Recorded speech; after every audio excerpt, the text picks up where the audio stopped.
Imaginemos por un momento, y digo esto sabiendo que es un escenario casi incomprensible desde cualquier punto de vista humano. Totalmente. Imaginemos a un padre.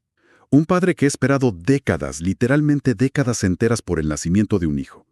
Finalmente lo tiene en sus brazos, deposita en él absolutamente todas sus esperanzas, todos sus sueños, y de pronto recibe una orden directa desde los cielos. Y no es una sugerencia. Exacto, no es cualquier orden. Se le pide que tome a ese mismo hijo, a ese que tanto ama, y lo sacrifique. Ok, vamos a desempacar esto con muchísimo cuidado hoy porque suena devastador y francamente es un texto muy difícil de procesar la primera vez que uno se topa con él. Así es. Y creo que es el enfoque correcto. El objetivo de nuestra exploración a fondo el día de hoy es analizar una de las narrativas más famosas, pero también más complejas y debatidas de toda la antigüedad. Tenemos sobre la mesa 3 comentarios teológicos sumamente detallados. Todos desmenuzan el capítulo 22 del libro de Génesis, guiándonos específicamente por la versión Reina Valera. Yo estoy muy intrigado y listo para arrancar. Yo también estoy muy lista. Y es que este texto exige exactamente este nivel de detenimiento, este rigor analítico. Para quienes nos escuchan, no estamos hablando simplemente de un relato antiguo más o de un mito tradicional. Ajá. Dentro del estudio literario y bíblico, este capítulo es considerado de forma casi unánime como una de las cumbres teológicas más profundas de todas las escrituras. Al revisar los apuntes y los 3 comentarios que guían nuestro análisis hoy, queda clarísimo que la llamada prueba de Abraham es una pieza fundamental. ¿Fundamental? Sí. Es clave para entender conceptos inmensos sobre la fe y sobre la naturaleza humana. Así que, digamos, nuestra misión en este análisis es entender la psicología detrás del relato, explorar el inmenso simbolismo oculto en los detalles y, muy importante, entender por qué estas fuentes afirman categóricamente que aquí no se describe un acto de crueldad divina. Claro, ¿qué es lo que uno pensaría de inmediato? Exacto. Sino que fue una prueba diseñada específicamente para evaluar las prioridades más profundas del corazón humano. Ok, para quienes nos escuchan y buscan entender el peso real de esta historia, me parece que hay que detenerse primero en la crudeza de los versículos 1 y 2. Sí, las palabras exactas importan mucho aquí. Demasiado. El mandato literal que recibe Abraham es, por decirlo menos, desgarrador. Las fuentes citan el texto tal cual y dice, «Toma ahora a tu hijo, tu único, Isaac, a quien amas». Es como si cada una de esas palabras estuviera finamente diseñada para aumentar el peso emocional. Una por una. ¿Sí? O sea, no es una instrucción fría. No le dice simplemente, «Toma a Isaac y ofrécelo». Le recuerda paso a paso cada aspecto de ese vínculo. Tu hijo, tu único, a quien amas. Y para captar verdaderamente la magnitud de ese tu único, es súper necesario observar el contexto histórico y familiar. Físicamente, Isaac no era el único hijo biológico de Abraham. Claro, estaba Ismael. Exactamente. Ya existía Ismael, que había nacido bastantes años antes. Sin embargo, los textos que analizamos hoy subrayan una distinción crucial. Isaac era el hijo de la promesa. Él era el heredero legítimo, el hijo a través del cual se cumpliría el pacto que Dios había hecho. Representaba todo su futuro. Literalmente todo el futuro de un linaje inmenso. Y si conectamos esto con el panorama teológico general, la tensión se vuelve insoportable. Piensen en esto, si Isaac moría en ese altar sin dejar descendencia, todas las promesas previas de bendición y multiplicación que se le habían hecho a Abraham parecían colapsar por completo. Se desmoronaba todo el plan. Todo. La prueba ha radicado precisamente en esa encrucijada emocional y espiritual. El objetivo era descubrir si Abraham amaba más al regalo, que en este caso era su hijo Isaac, que al dador de ese regalo. ¡Wow! Esa distinción entre el regalo y el dador es inmensa. Ahora bien, surge una pregunta muy natural al leer un mandato de esta naturaleza. Y hay una aclaración súper crucial en los textos que me parece indispensable mencionar, justo para no malinterpretar la intención de esta narrativa. Sí, adelante con eso porque es un punto donde mucha gente se confunde. Los apuntes mencionan específicamente un pasaje del Nuevo Testamento. Está en la Carta de Santiago, capítulo 1, versículo 13. Y allí se establece que, dentro de esta estructura teológica, Dios no tienta a nadie con el mal. Exacto. Su propósito no es hacer caer al ser humano, sino probar para refinar. Y además, hay un detalle histórico vital que marcan los comentaristas. Los sacrificios humanos estaban explícita y rotundamente prohibidos en estas tradiciones. Totalmente prohibidos. Entonces nos encontramos ante una paradoja fascinante. Se está pidiendo algo absolutamente impensable, algo que va en contra de los propios mandatos éticos de la misma deidad. Y esto se hace única y exclusivamente para probar el límite de una fidelidad absoluta. Es una paradoja tremenda. Y fíjate que el lugar donde debe llevarse a cabo esta prueba le añade otra capa de significado inmenso a la historia. El texto menciona que Abraham recibe la orden de viajar hacia la tierra de Moriah. ¿Moría? Ajá. Y al profundizar en la geografía bíblica, resulta que este lugar exacto no es una simple coincidencia literaria. Un dato fascinante que emerge del análisis de las fuentes es que, siglos después, según se registra en el segundo libro de Crónicas, capítulo 3, versículo 1, allí mismo, en el monte Moriah, el rey Salomón construiría el templo de Jerusalén. O sea que es exactamente el mismo lugar.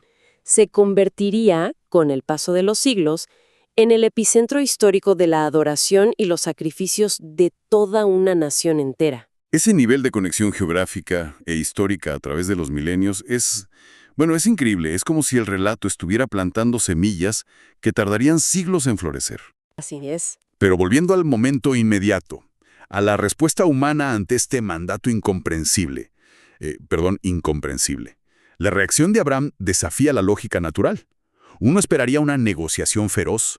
Quejas, llanto. Sí, llanto, o al menos alguna demora estratégica, ¿no? Como para ganar tiempo y asimilar la noticia.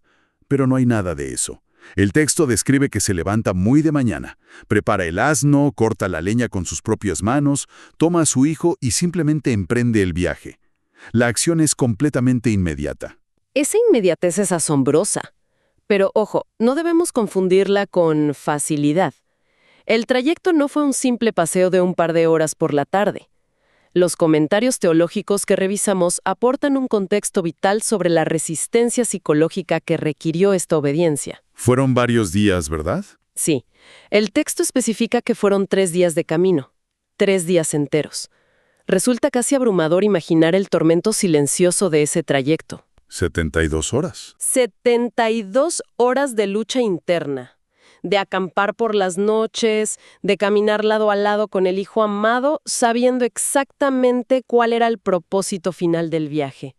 El análisis sugiere que fueron 3 días de un silencio pesado, de una fe que tuvo que sostenerse paso a paso, minuto a minuto, hasta que finalmente Abraham alzó los ojos y vio el lugar designado a lo lejos. La obediencia aquí no es un impulso ciego de un solo segundo. No. Es una determinación agónica y sostenida en el tiempo. Y hay un detalle específico en medio de ese viaje que verdaderamente cambia la perspectiva de todo el relato para mí. Es un momento revelador que ocurre en el versículo 5. El momento con los siervos. Exacto. Abraham deja a sus siervos al pie de la montaña y les da una instrucción. Les dice, esperad aquí con el asno y yo y el muchacho iremos hasta allí y adoraremos, y volveremos a vosotros. El verbo está claramente en plural. Dice volveremos, no dice yo volveré después de hacer lo que tengo que hacer. Ese verbo en plural es fundamental. Para el exégesis de este texto, es el punto de inflexión de toda la historia. Las interpretaciones que tenemos dedican un análisis muy profundo a esa sola palabra. Abraham no estaba usando un eufemismo para no asustar a los siervos. Ni estaba en negación, digamos. Exacto. No estaba atrapado en un estado de negación psicológica. Los comentaristas, apoyándose en la perspectiva del Nuevo Testamento, específicamente en la Carta a los Hebreos, capítulo 11, versículos 17 al 19, indican algo extraordinario. A ver. Sugieren que la fe de Abraham había alcanzado un nivel tan absoluto que él realmente creía que incluso si llegaba a consumar el sacrificio de Isaac, Dios tenía el poder de levantarlo de entre los muertos. ¡Wow! Su fe no solo aceptaba la pérdida, sino que esperaba un milagro de resurrección antes de que el concepto mismo de resurrección fuera algo común. Por eso podía afirmar con total y absoluta convicción a sus siervos que volveremos, ambos. Es una confianza que roza lo incomprensible para nuestra mente analítica moderna. A partir de esa declaración, comienza la subida al monte y la tensión narrativa se vuelve sumamente densa. Se puede casi respirar esa tensión. Totalmente. La escena descrita es visualmente muy poderosa, muy cargada de simbolismo. Por un lado, Isaac es quien lleva la leña, cargándola sobre sus propios hombros para subir la cuesta. Y por el otro, Abraham, el padre anciano, lleva en sus manos el fuego y el cuchillo. Una imagen fuertísima. Y es en ese momento exacto de la caminata donde ocurre un diálogo que resulta devastador. Isaac mira a su padre y le hace una pregunta.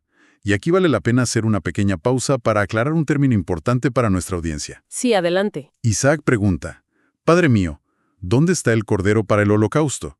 Para un oyente en la actualidad, la palabra holocausto tiene una carga histórica muy distinta, trágicamente asociada a los eventos del siglo XX. Pero en el contexto de la antigüedad literaria, un holocausto se refirió específicamente a una ofrenda o un sacrificio religioso que era consumido íntegramente por el fuego sobre un altar. Es una aclaración fundamental para situarnos correctamente en la escena original.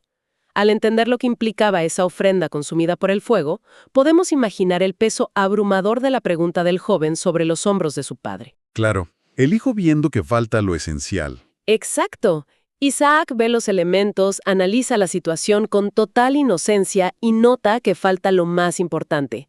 Y la respuesta que ofrece a Abraham es catalogada unánimemente por los estudios como una declaración profundamente profética. Aunque él mismo tal vez no lo sabía. Muy probablemente no comprendían la magnitud completa de sus propias palabras en ese instante.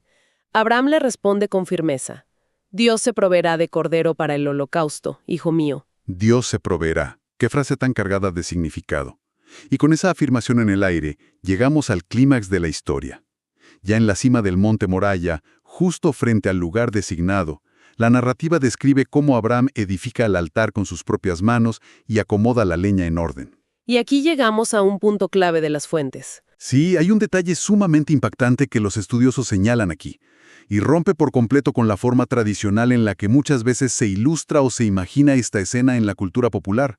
A menudo se piensa en Isaac como un niño pequeño, frágil, totalmente indefenso. Sí, las pinturas clásicas suelen mostrarlo así. Exactamente.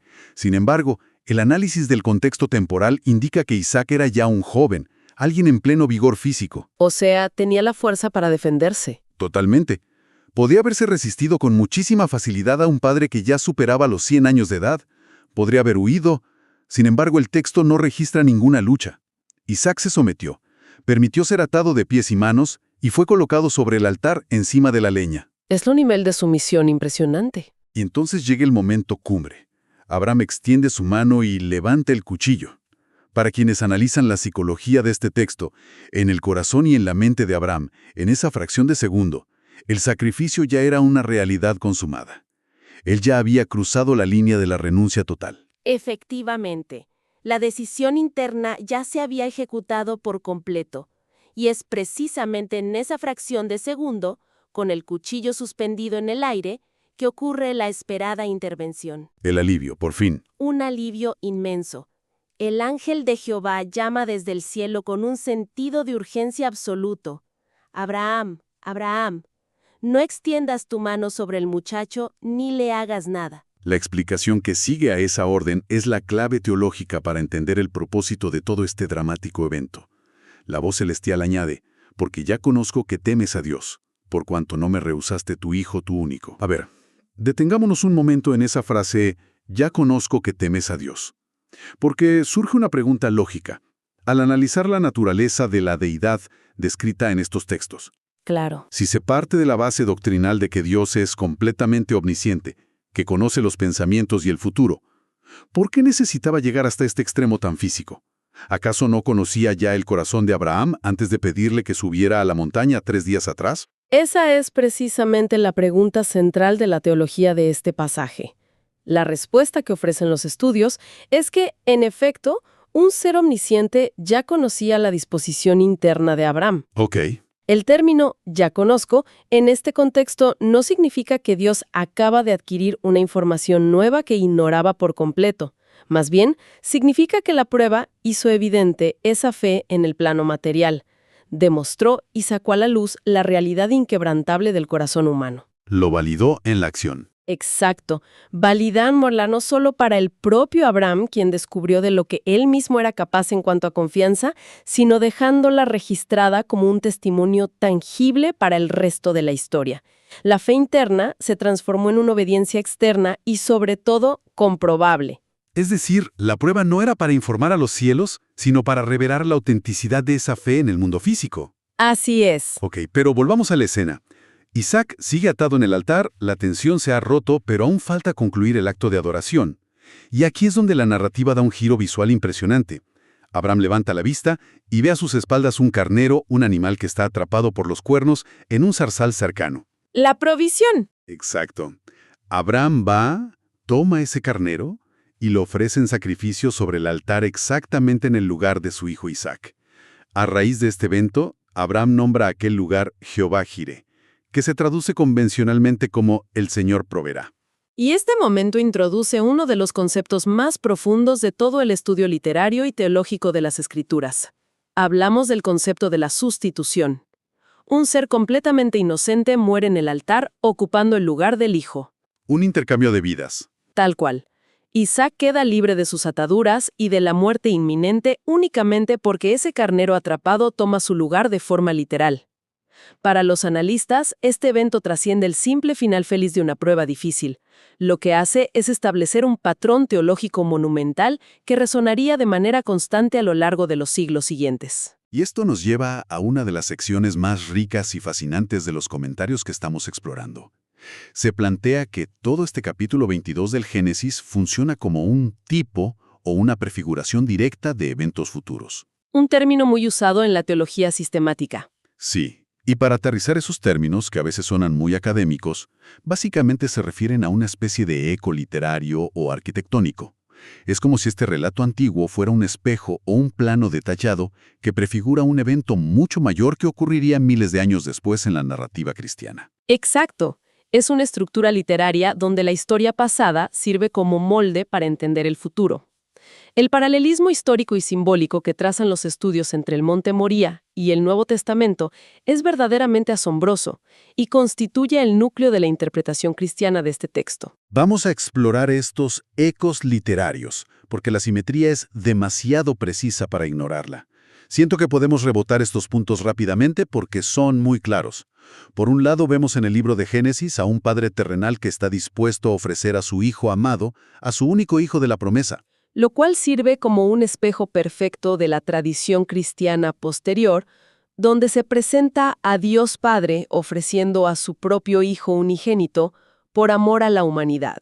Luego observamos la poderosa imagen física de Isaac. Él mismo es quien carga la pesada leña necesaria para el sacrificio sobre su propia espalda, mientras sube lentamente la pendiente de la montaña. Una imagen que, según el análisis tipológico, prefigura de manera directa e inconfundible la escena de Jesús cargando el pesado madero de la cruz en su propio camino hacia el lugar de la crucifixión. Además, toda esta escena cargada de angustia con Isaac ocurre geográficamente en la región del Monte Moriah. Y el detalle histórico asombroso es que el Monte Calvario o el Gólgota, el lugar exacto de la crucifixión en el Nuevo Testamento, se encuentra ubicado en esa misma cadena montañosa, cerrando un círculo geográfico y espiritual de miles de años de diferencia. Finalmente está el rescate providencial. El carnero aparece atrapado por los cuernos en el zarzal y se convierte en el sustituto perfecto que derrama su sangre para que Isaac pueda vivir y bajar de la montaña. Lo cual resuena con la figura de Jesús, a quien estos textos identifican teológicamente como el Cordero de Dios, actuando como el sustituto definitivo que entrega su vida por la humanidad. Es una simetría impresionante. Lo es. Sin embargo, al observar estos espejos literarios, hay un contraste final que los comentaristas marcan con muchísima fuerza y resulta vital para entender la totalidad de la enseñanza. Es una asimetría intencional. ¿A qué te refieres con asimetría? A que la historia no termina exactamente igual. Mientras que en la historia antigua del Génesis, el ángel interviene desde el cielo, detiene la mano de Abraham y salva la vida del hijo, en el cumplimiento de esta prefiguración en el Nuevo Testamento, la narrativa cambia drásticamente. El sacrificio no se detuvo. Ah, claro. Citando la carta a los Romanos capítulo 8, versículo 32, el análisis enfatiza que Dios no escatimó ni a su propio Hijo, sino que lo entregó por todos. La gran y profunda diferencia es que Isaac experimentó la liberación física, pero en la narrativa cristiana posterior, el sacrificio sustitutorio sí llegó hasta sus últimas y definitivas consecuencias. Es como observar la maqueta de un edificio monumental que finalmente se construye siglos después a escala real. Resulta verdaderamente impresionante ver cómo encajan las piezas. Entonces, tras toda esta carga emocional y simbólica, ¿qué significa todo esto para el desenlace inmediato de la historia de Abraham? Viene la confirmación del pacto. Exacto. Después de semejante prueba de tensión inmensa y del rescate providencial, el capítulo cierra con una confirmación solemne. La narrativa menciona que Dios jura por sí mismo recompensar esta obediencia radical. Le asegura a Abraham que su descendencia será multiplicada de forma incontable, y usa una metáfora bellísima como las estrellas del cielo y la arena que está a la orilla del mar. Una promesa gigantesca. Y añade que en sus simientes serán benditas todas las naciones de la tierra. Y para aterrizar rápidamente ese término, simiente, que puede sonar arcaico para algunos, los textos se refieren simplemente a su descendencia, a su linaje familiar. Un apunte teológico muy interesante que encontré en las fuentes es que esa simiente en singular, según lo explica la carta a los Gálatas, capítulo 3, versículo 16, apunta proféticamente de manera directa a la figura de Cristo. Es en esencia la validación final y la recompensa a una obediencia que fue llevada hasta el límite absoluto de la capacidad humana. Y fíjate que resulta muy interesante notar la estructura del final del capítulo. No termina abruptamente después de esa promesa espectacular desde el cielo. En lugar de eso, construye un puente literario y genealógico hacia el futuro. Ah, sí, los últimos versículos. Los versículos del 20 al 24. En una lectura rápida, a menudo se pasan por alto, por parecer simples listas de nombres, pero son en realidad muy significativos. Allí se listan las genealogías de Nahor, el hermano de Abraham, que vivía muy lejos. Justo te iba a decir eso. Esa transición siempre me pareció un poco brusca. O sea, pasamos de una experiencia al borde de la muerte en la cima de una montaña directamente a un registro civil de familiares lejanos. ¿Cuál es el propósito de incluir esos nombres justo ahí? El propósito es sutil pero brillante. En medio de esa lista de parientes lejanos aparece un nombre clave, Rebeca. Es la preparación del escenario.